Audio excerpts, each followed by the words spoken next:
আসসালামু আলাইকুম প্রিয় দর্শনার্থী, দেখতে পাচ্ছেন পিঁপড়ার ডিম সংগ্রহ। আমাদের গ্রামেরই এক কাকা যখন বর্ষি বাওয়ার সময় আসে, মানে বিভিন্ন জায়গায় খেলা চলে মাছের,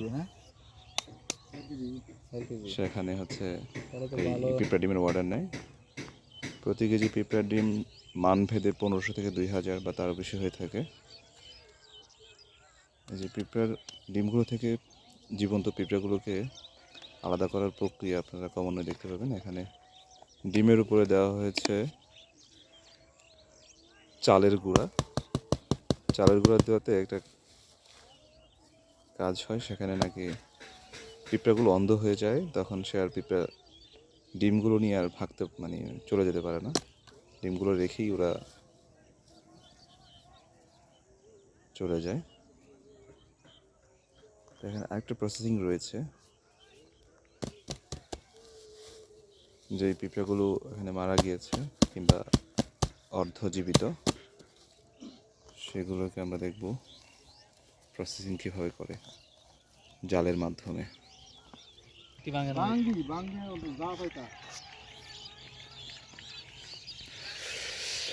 প্রকৃতির লীলাভূমি দেখতে পাচ্ছেন।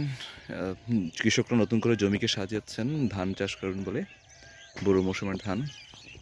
এখানে প্রসেসিংটা আমরা দেখব একটু, কেমন করে প্রসেসিং করে আপনারা একটু খেয়াল করেন। শীতের দিনের একদম প্রান্তভাগে দাঁড়িয়ে, সূর্যি মামা প্রায় ডুবে যাচ্ছে, একদম সন্ধ্যার আর দিনের প্রান্তভাগের গোধূলি মুহূর্তে আমরা দেখব এখন কী করে ডিম সংগ্রহ করছেন পিঁপড়া থেকে আলাদা করে। দর্শনার্থী, আপনারা জেনে থাকেন যে পিঁপড়া বাসা থেকে বড় বাঁশের মাথায় ঝুড়ি ঝুলিয়ে ডিমগুলোকে সংগ্রহ করা হয় বাসা থেকে। তারপর সেটাকে প্রসেসিং করা হয়, মানে ডিমগুলোকে পিঁপড়া থেকে আলাদা করা হয়।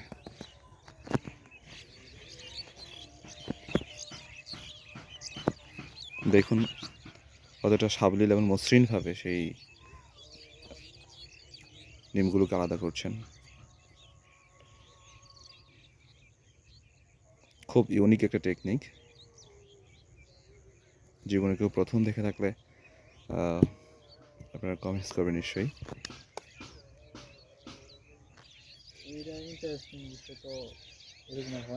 পুকুরে জাল মারা হয় মাছ ধরার জন্য, আর এখানে জাল মারা হচ্ছে পিঁপড়া ধরার জন্য।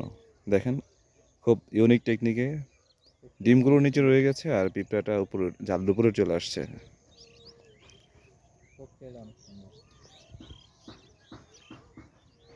খুব ইউনিক একটা টেকনিক। এই তো খুব ইউনিক একটা টেকনিক। এটা যদিও খুব কষ্টসাধ্য একটা ব্যাপার। সকালে একজন পিঁপড়েওয়ালা তার ঝুড়ি এবং বাঁশ নিয়ে বেরিয়ে যান এবং সারাদিন খালি পায়ে হাঁটতে হাঁটতে প্রায় 30 থেকে 40 কিলোমিটার হাঁটা হয়। তারপর এই 4 থেকে 5 কেজি ডিম সংগ্রহ করে তিনি আবার বাসায় ফিরেন। অনেক কষ্টসাধ্য ব্যাপার। একদিন কাজ করে 2 দিন আবার কাজ করা সম্ভব হয় না, কারণ অনেক দূর দূরান্তে হাঁটতে হয় বলেই এই অবস্থা। আপনারা দেখেন কতটা ইউনিক টেকনিকে পিঁপড়েগুলো চলে আসছে জালের মধ্যে।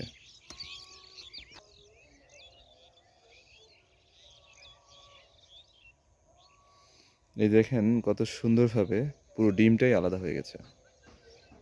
কিছুতে পিঁপড়ে থাকবেই যেগুলো আছে, মানে ডিম থেকে কেবলমাত্র ফুটেছিল, ওইটা মাছে খায়, কিন্তু জীবন্ত পিঁপড়া লাল যেটা হয়ে যায় সেটাকে আর মাছে খায় না, সেই জন্য ওই পিঁপড়াটাকে আলাদা করতে হয়।